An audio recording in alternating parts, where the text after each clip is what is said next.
हमारे प्राचीन ऋषि बिना किसी यंत्र के हजारों किलोमीटर दूर की घटनाओं को कैसे देख लेते थे। आखिर उनके पास ऐसा कौन सा रहस्य था जो आज के आम इंसान के पास नहीं है। और क्या होगा अगर मैं आपसे कहूं कि आपके ही मस्तिष्क के भीतर एक ऐसी असीमित और अदृश्य शक्ति सो रही है जिसे अगर सही तरीके से जगा लिया जाए तो आप किसी का भी मन पढ़ सकते हैं, अपने फोकस को लेजर की किरण जैसा बना सकते हैं और इस ब्रह्मांड के गहरे रहस्यों को जान सकते हैं। यह कोई कल्पना नहीं है, यह प्राचीन योगियों और ऋषियों का अनुभव है। आज हम उसी प्राचीन और रहस्यमयी विद्या की गहराइयों में उतरने जा रहे हैं जिसे दुनिया तराटक के नाम से जानती है। तराटक सिर्फ आंखों का अभ्यास नहीं है, यह मानव चेतना को जागृत करने का, मन को शुद्ध करने का और भीतर छिपी असीमित शक्तियों को जागृत करने का सबसे शक्तिशाली मार्ग है। देखिए, हमारे मन की स्थिति हमारी आंखों की गति से सीधी जुड़ी हुई है। जब आंखें इधर उधर भटकती रहती है, विचार भी बिखरे रहते हैं, मन अशांत रहता है।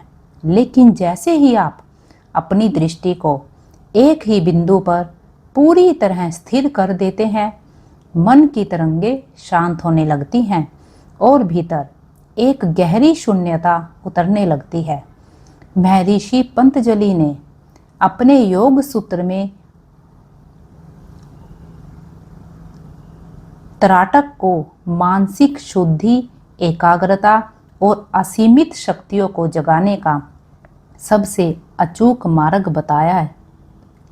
तराटक का अर्थ है किसी एक बिंदु, वस्तु या लो को बिना पलक झपकाए लगातार देखना, तब तक जब तक आंखों से आंसू ना बहने लगे। यह अभ्यास इतना गहरा है कि इसे 3 मुख्य रूपों में बांटा गया है: बाहरी तराटक, मध्य तराटक और आंतरिक तराटक। हर एक का अपना अलग महत्व और अलग शक्ति है। बहुत पुराने समय की बात है, एक युवक जंगल में रहता था। वह पढ़ाई और ध्यान में मन नहीं लगा पाता था। विचारों का तूफान उसे हर पल परेशान करता था। एक दिन एक ऋषि मिले, उन्होंने उसे तराटक का अभ्यास सिखाया। युवक ने पहले तो हंसकर टाल दिया, लेकिन जब उसने रोज एक दीपक की लो को बिना पलक झपकाए देखना शुरू किया तो कुछ अद्भुत होने लगा। कुछ दिनों बाद उसकी एकाग्रता इतनी बढ़ गई कि घंटों का काम मिनटों में हो जाता। उसकी आंखों में एक अनोखी चमक आ गई और लोगों को उसकी नज़रों का सामना करने में कठिनाई होने लगी। वह समझ गया कि भीतर एक सोई हुई शक्ति जाग रही है। बाहरी तराटक में हम दूर की वस्तुओं को देखते हैं, चांद, तारे, ढलता सूरज या किसी पहाड़ की चोटी को। यह अभ्यास आंखों की रोशनी बढ़ाता है और प्रकृति की शांत ऊर्जा से शरीर मन को भर देता है। तनाव, चिंता और उदासी धीरे धीरे कम होने लगती है। मध्य तराटक में हम पास की वस्तु को देखते हैं, दीपक की लो, काला बिंदु या कोई क्रिस्टल। यह अभ्यास मन को इतना स्थिर कर देता है कि फोकस लेजर जैसा हो जाता है, निर्णय लेने की क्षमता बढ़ती है, याददाश्त तेज होती है और इच्छा शक्ति मजबूत हो जाती है। लेकिन तराटक कोई साधारण अभ्यास नहीं है, यह 2 तलवार की तरह है। अगर सही नियमों और मार्गदर्शन के बिना किया जाए तो इसके परिणाम बहुत भयंकर हो सकते हैं। गलत तरीके से करने पर सिर दर्द, आंखों की कमजोरी, मानसिक अस्थिरता या भयानक भ्रम पैदा हो सकते हैं। इसलिए शास्त्रों में बार बार चेतावनी दी गई है कि बिना गुरु के उच्च स्तर का तराटक कभी ना करें। जब तराटक गहरा होता है तो एक ऐसा समय आता है जब सामने रखी वस्तु अचानक गायब हो जाती है और चारों ओर घना अंधकार छा जाता है। आध्यात्मिक दृष्टि से यह वह पल है जब मन बाहरी दुनिया से अलग होकर अवचेतन की गहराइयों में उतरने लगता है। आम इंसान इस अंधेरे से डर जाता है और अभ्यास छोड़ देता है, लेकिन सच्चा साधक इसी अंधेरे में ब्रह्मांड के गहरे रहस्यों को देखना शुरू कर देता है। तराटक केवल आंखों का नहीं, चेतना का अभ्यास है। यह आपको सिखाता है कि पूरी दुनिया माया है, लगातार बदल रही है, लेकिन आपके भीतर एक ऐसा बिंदु है जो हमेशा स्थिर है। वही आपकी असली पहचान है, जहाँ तराटक केवल एक अभ्यास नहीं रह जाता, बल्कि एक गहरा अनुभव बन जाता है। क्योंकि जैसे जैसे साधक अपनी दृष्टि को स्थिर करना सीखता है, वैसे वैसे उसके सामने मन के वे पहलू खुलने लगते हैं जिन्हें उसने कभी समझने की कोशिश नहीं की थी। यही वह स्थान है जहाँ से तराटक का असली विज्ञान शुरू होता है, और यही वह जगह भी है जहाँ सबसे अधिक सावधानी की आवश्यकता होती है। क्योंकि जितनी गहराई में तुम उतरते हो, उतनी ही तीव्रता से तुम्हारा मन तुम्हारे सामने प्रकट होने लगता है।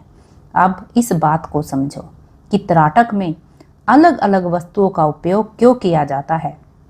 यह केवल देखने के लिए नहीं है, बल्कि हर वस्तु तुम्हारे मन के एक अलग स्तर को सक्रिय करती है।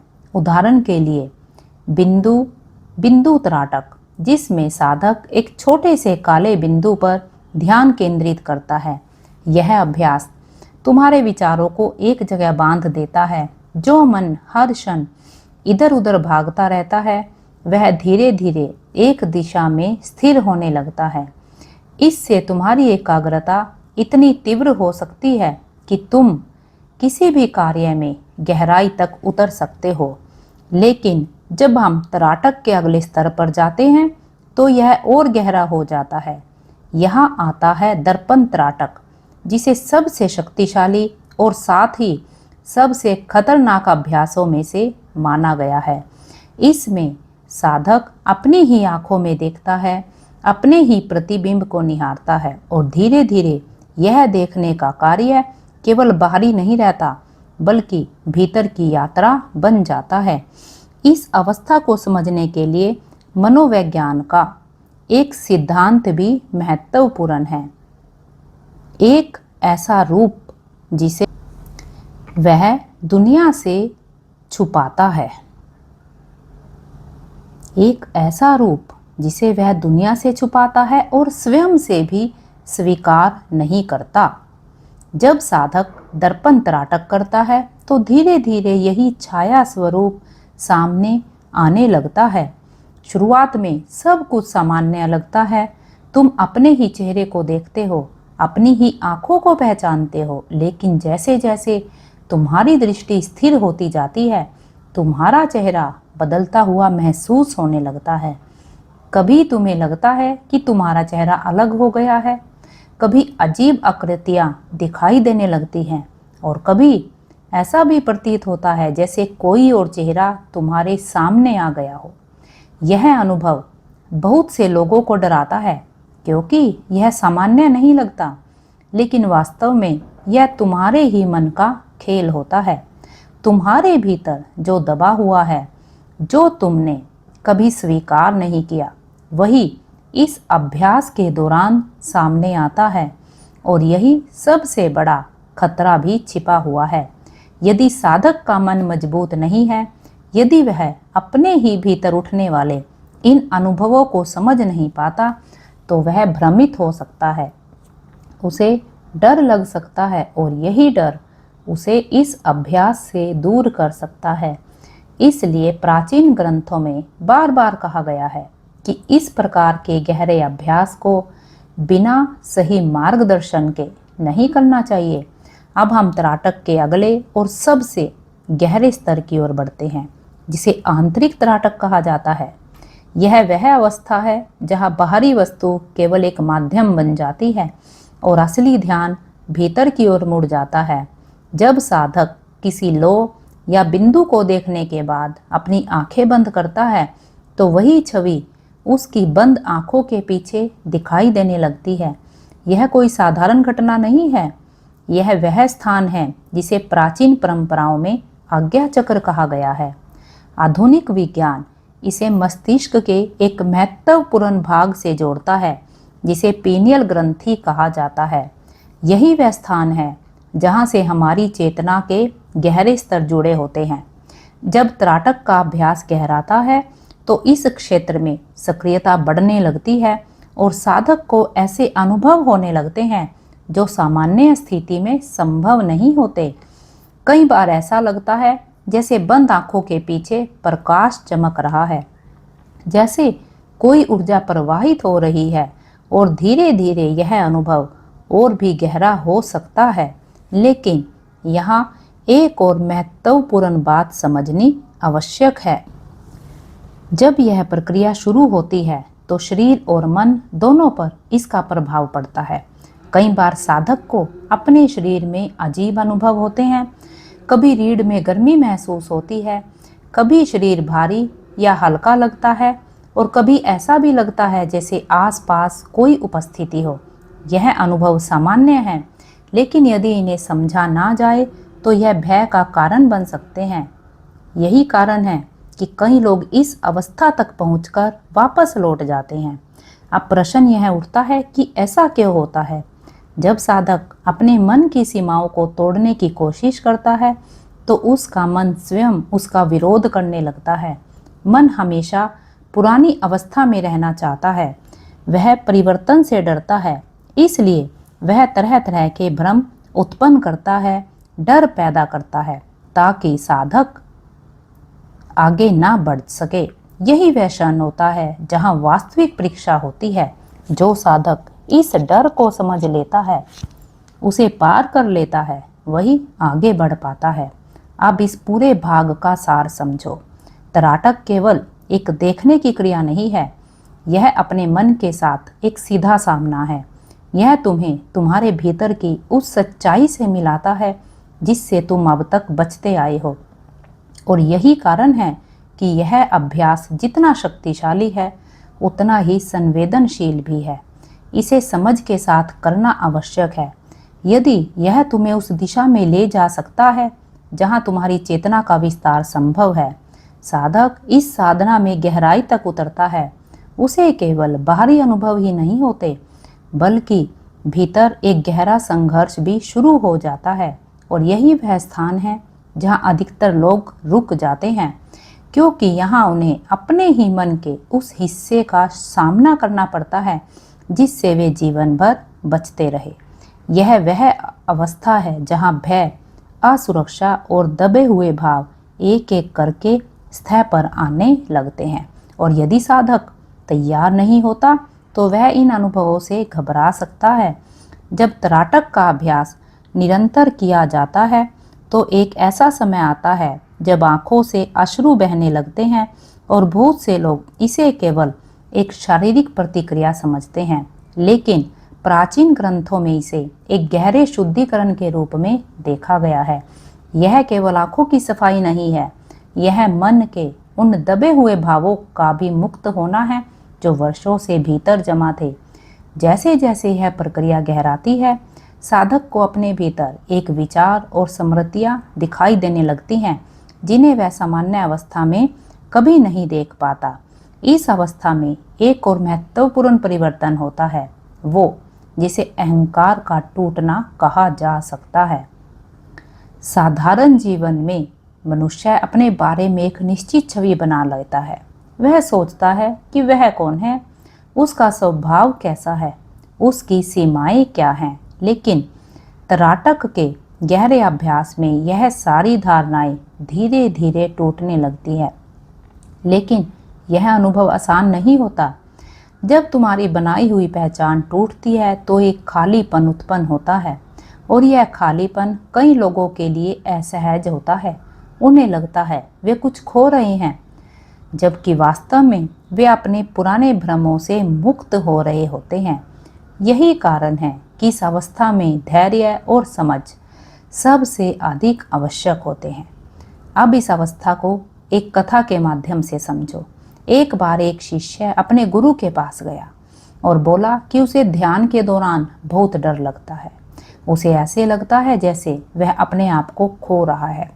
गुरु ने उसे एक दीपक के सामने बैठाकर कहा, इस लोह को देखो और बताओ इसमें क्या दिखाई देता है। शिष्य ने कहा, उसे केवल प्रकाश दिखाई देता है। गुरु ने कहा, अब अपनी आंख बंद करो और उस प्रकाश को अपने भीतर देखो। कुछ समय बाद शिष्य ने कहा कि उसे अंधकार दिखाई दे रहा है और वह डर रहा है। गुरु ने मुस्कुराकर कहा कि यही वह स्थान है जहां से सच्ची यात्रा शुरू होती है, क्योंकि जब तक तुम इस अंधकार से नहीं गुजरोगे तब तक तुम प्रकाश को नहीं जान सकते। यही बात तराटक पर भी लागू होता है।